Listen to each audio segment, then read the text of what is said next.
Stock market के returns कभी भी गारंटीड नहीं होते हैं। तो फिर आप सोच रहे होंगे इतने सारे लोग स्टॉक मार्केट में पार्टिसिपेट क्यों करते हैं। क्योंकि अगर प्रॉपर तरीके से रिसर्च किया जाए, एनालिसिस की जाए, हाइब्रिड एनालिसिस की जाए, जैसे फंडामेंटल एनालिसिस, टेक्निकल एनालिसिस, तो हमें मार्केट में एक एज मिलता है। और रिस्क मैनेजमेंट बहुत इंपॉर्टेंट हो जाता है, क्योंकि उसके बाद भी गारंटीड नहीं होती है कि मार्केट में रिटर्न्स मिलेगा।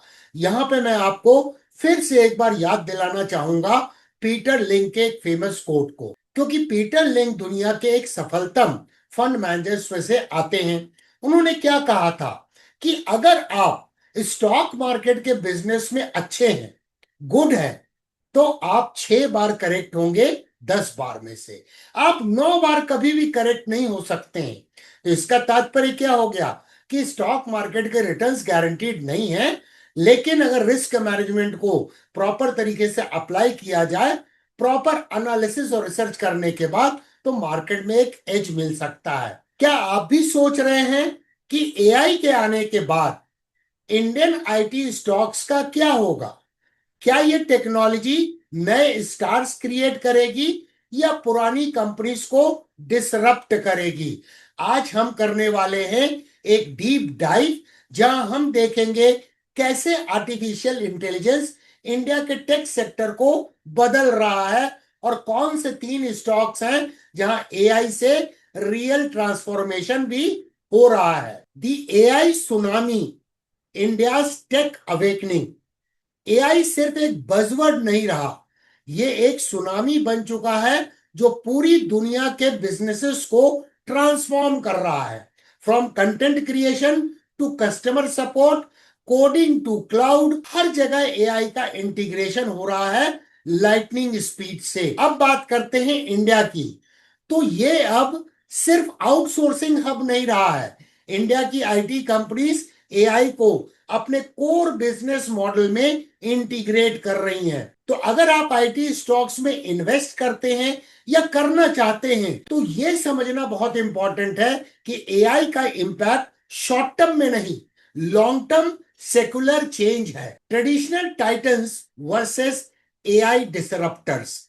इन्फोसिस, टीसीएस, विप्रो जैसे ट्रेडिशनल प्लेयर्स ने एआई टूल्स डेवलप किए हैं, लेकिन ये ट्रांजिशन स्लो है और क्लाइंट ड्रिवन है। वहीं कुछ निम्बल डिजिटल फर्स्ट कंपनी जैसे एलटीआई माइंडट्री, परसिस्टेंट सिस्टम्स और हैप्पीएस्ट माइंड्स एक्टिवली एआई को वैल्यू क्रिएशन का टूल बना रहे हैं। ये कंपनीज सिर्फ सर्विसेज नहीं, एआई पावर्ड प्लेटफॉर्म्स और कंसल्टिंग सॉल्यूशंस भी डेवलप कर रही हैं। दैट्स व्हाई हमने ये 3 स्टॉक्स को चूज किया है, क्योंकि ये एआई को सिर्फ इंप्लीमेंट नहीं कर रहे हैं, लीड कर रहे हैं in mid cap IT space. और हाँ, अगर आप सोच रहे हो कि एआई आपका जॉब ले लेगा, तो पहले ही इस वीडियो को देख लीजिए, वरना आपका पोर्टफोलियो ही जॉबलेस हो जाएगा। Beyond the hype, practical AI implementation. LTI Mindtree is helping clients build AI integrated workflows. From retail to finance, Persistent Systems is offering AI plus cloud-based product engineering. Happiest Minds is embedding AI in sectors like education tech, healthcare and logistics. इनमें से हर AI company के पास AI lead revenue streams है, जो उनको traditional outsourcing firm से differentiate करता है। और ये सिर्फ हाइप नहीं, इनके फाइनेंशियल्स भी बता रहे हैं कि AI is not just a buzz, it's a business multiplier. Investment lens, why we chose these 3 stocks. पहले बात करते हैं एलटीआई माइंडट्री की। वैल्यूशन के हिसाब से ये करीब 197% ओवर वैल्यूड है अपने इंट्रिंसिक वैल्यू से, बट पी रेशो रीजनेबल नजर आ रहा है, क्योंकि वो है 32, जबकि फेयर पी रेशो है 35.2। अर्निंग ग्रोथ फोरकास्ट है 11.9%। डेट फ्री है वर्चुअली, क्योंकि डेट इक्विटी रेशो है 0.005%। आरओई इन 3 इयर्स फोरकास्ट जो है वो है 21.5%, जो इंडस्ट्री के मीडियन से बेहतर है। AI focus via digital transformation and cloud native AI platform across BFSI, travel and retail. अब एक नजर डालते हैं परसिस्टेंट सिस्टम्स पे। हेविली ओवरवैल्यूड है 351%। अगर हम इसे फेयर वैल्यू या इंट्रिंसिक वैल्यू से कंपेयर करें, पी भी बहुत अधिक है 50.9 है, जबकि फेयर पी है 36.6। बट ग्रोथ फोरकास्ट जो है वो 18% है अर्निंग्स के फ्रंट पे, और 15.1% रेवेन्यू ग्रोथ फोरकास्ट है। ये company absolutely debt free company है, और रिटर्न ऑन इक्विटी फोरकास्ट है 25.5%। Strong AI credentials in cloud plus health care plus product engineering partnered with Microsoft plus AWS। अब देखते हैं हैप्पीएस्ट माइंड्स को। 245% ओवर वैल्यूड है अपने इंट्रिंसिक या फेयर वैल्यू से। पी रेशो भी हाई है 47 है against fair P of 32.4। Strong earning growth forecast है 24%, रेवेन्यू ग्रोथ फोरकास्ट है 12.8%, और डेट इक्विटी रेशो भी एक कंसर्न का एरिया है क्योंकि ये है 79.4% with low data coverage. AI and ML is 20% plus of revenues, but higher risk reward compared to other two. Risk and red flags. High P is equal to high expectations. अगर growth miss हुआ तो valuation compress हो सकते हैं। LTIM की बात करें या परसिस्टेंट की बात करें, they look little safer from debt and margin pressure, but happiest minds needs close monitoring. AI में सब कुछ बड़ा फास्ट मूव करता है तो एग्जीक्यूशन कैपेबिलिटी बहुत क्रिटिकल हो जाती है। इसीलिए चार्ट एनालिसिस भी अत्यंत आवश्यक है टू स्पॉट स्ट्रेंथ या रिवर्सल जोन्स। चार्ट एनालिसिस, चलिए अब चलते हैं चार्ट के ऊपर में, जहां पर हम देखेंगे प्राइस एक्शन, ट्रेंड और RS analysis against Nifty IT index for all the 3 stocks. मैं इस्तेमाल करूंगा 50 डे आरएस लुकअप पीरियड ताकि हम स्पॉट कर सकें कि कौन से स्टॉक्स इंडेक्स को आउट परफॉर्म कर रहे हैं 50 डे लुकअप पीरियड के अनुसार। सबसे पहले देखते हैं एलटीआई माइंडट्री के मंथली प्राइस चार्ट को एनएससी के ऊपर में। सबसे पहले गौर से देखिए कि पिछले कई महीनों से ये एक रेंज बाउंड टेरिटरी में ट्रेड हो रहा है, यानी इसने जो ये इंपल्स क्रिएट की थी, इस इंपल्स का जो हाई था, जो इसका ऑल टाइम हाई भी है, उसके ऊपर नहीं गया है। बट एक चीज बहुत इंपॉर्टेंट है जो हम ऑब्जर्व कर सकते हैं इस प्राइस चार्ट पे, कि लॉन्ग टर्म ट्रेंड लाइन जो अक्टूबर 2016 से वैलिड है, प्राइस ने यहां सपोर्ट लिया, यहां सपोर्ट लिया, फिर यहां सपोर्ट लिया, वंस अगेन यहां सपोर्ट लेके बाउंस बैक नजर आ रहा है। और ये बाउंस बैक रिसेंट टाइम में कब लिया इसने? जब बुलिश पिन बार बना अप्रैल 2025 में।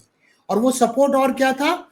EMA 55 का भी सपोर्ट था, और प्राइस एक्शन के अनुसार ये रेजिस्टेंस था जो एक सपोर्ट के रूप में काम कर रहा है। तो मल्टीपल कॉन्फ्लुएंस इस बात को सजेस्ट करते हैं कि जो बाउंस बैक है वो एक इंपॉर्टेंट की सपोर्ट लेवल से होता हुआ नजर आ रहा है। और ये लॉन्ग टर्म ट्रेंड लाइन जो डायनेमिक सपोर्ट को रिप्रेजेंट कर रही है, ये हमें मदद कर सकती है रिस्क को मैनेज करने में। अब चलते हैं डेली प्राइस चार्ट में और इसकी trend analysis and RS analysis करते हैं। तो देखिए ये स्टॉक रीसेंट टाइम में डाउन ट्रेंडिंग मूव में था। अगर मैं यहाँ पर एक हॉरिजॉन्टल लाइन खींचूं तो देखिए ये लेफ्ट शोल्डर है, हेड है, राइट शोल्डर है, और इसका यहाँ पर ब्रेक अवे गैप के साथ में ब्रेकआउट हुआ। और जब ब्रेकआउट हुआ तो सब्सटेंशियल राइज था वॉल्यूम में।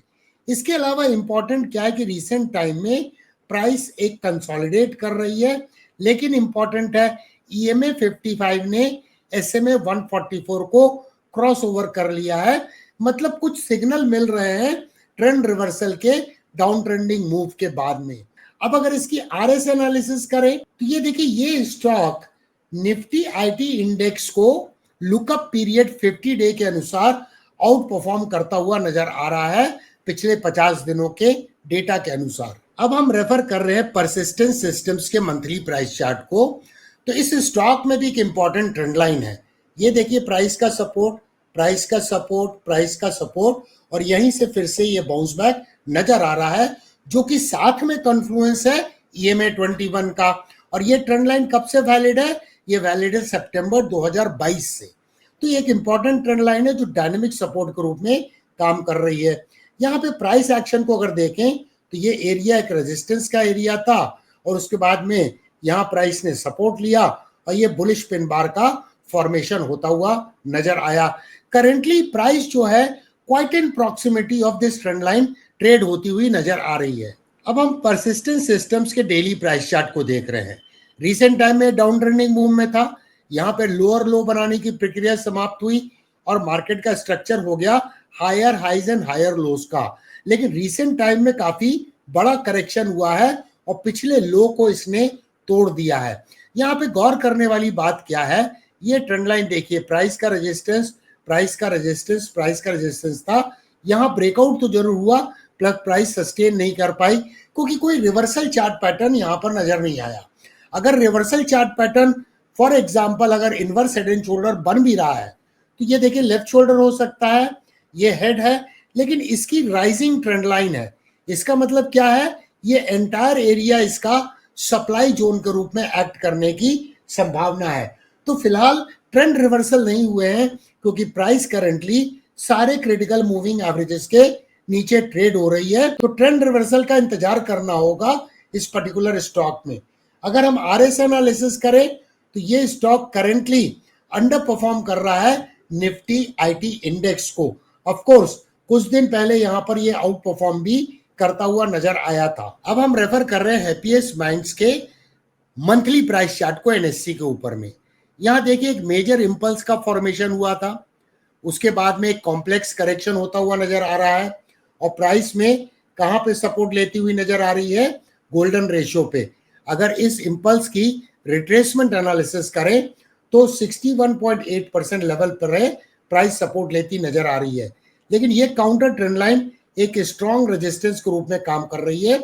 जब इसका ब्रेकआउट होगा तब शायद जाके अपसाइड मोमेंटम इसमें डेवलप होगा। अब हम डेली प्राइस चार्ट को रेफर कर रहे हैं हैप्पीएस्ट माइंड्स पर। तो यहाँ हम क्या देखते हैं, रिसेंट टाइम में ये डाउन ट्रेंडिंग मूव में था और यहाँ पर लोअर लो बनाने की प्रक्रिया समाप्त हुई।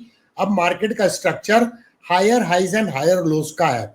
फिलहाल जो करेक्शन हुआ है, प्राइस ने पिछले लो को फिलहाल नहीं तोड़ा है, लेकिन इंपॉर्टेंट है कि कोई प्रॉपर तरीके का रिवर्सल चार्ट पैटर्न नजर नहीं आ रहा है। एक पॉसिबिलिटी क्या हो सकती है, इस ट्रेंड लाइन को देखिए, प्राइस का रेजिस्टेंस, प्राइस का रेजिस्टेंस एंड प्राइस का रेजिस्टेंस। तो जब इसका ब्रेकआउट अगर होगा तो ये शायद लेफ्ट शोल्डर हो सकता है, ये हेड का फॉर्मेशन है। और अगर इसका ब्रेकआउट होता है तो ये एक इनवर्स हेड एंड शोल्डर का, जो कि एक रिवर्सल चार्ट पैटर्न है, उसका ब्रेकआउट होगा और तब जाके इसमें मोमेंटम डेवलप हो सकता है जब प्राइस इस इनवर्स हेड एंड शोल्डर का भी ब्रेकआउट दे और SMA 200 के ऊपर में ट्रेड होने लगे। अगर इसकी RSI एनालिसिस करें तो फिलहाल ये स्टॉक निफ्टी IT इंडेक्स को आउट परफॉर्म कर रहा है। कंक्लूजन, AI के इंपैक्ट को समझना जरूरी है, not just from hype but from financials, fundamentals and market positioning. अगर आपको ये वीडियो वैल्यूबल लगा है तो जीरो टू हीरो प्लेलिस्ट जरूर एक्सप्लोर करें। वहां आपको मिलेगा टेक्निकल प्लस फंडामेंटल एनालिसिस का full foundational course, absolutely free of cost. Learning never stops with DK Sinha.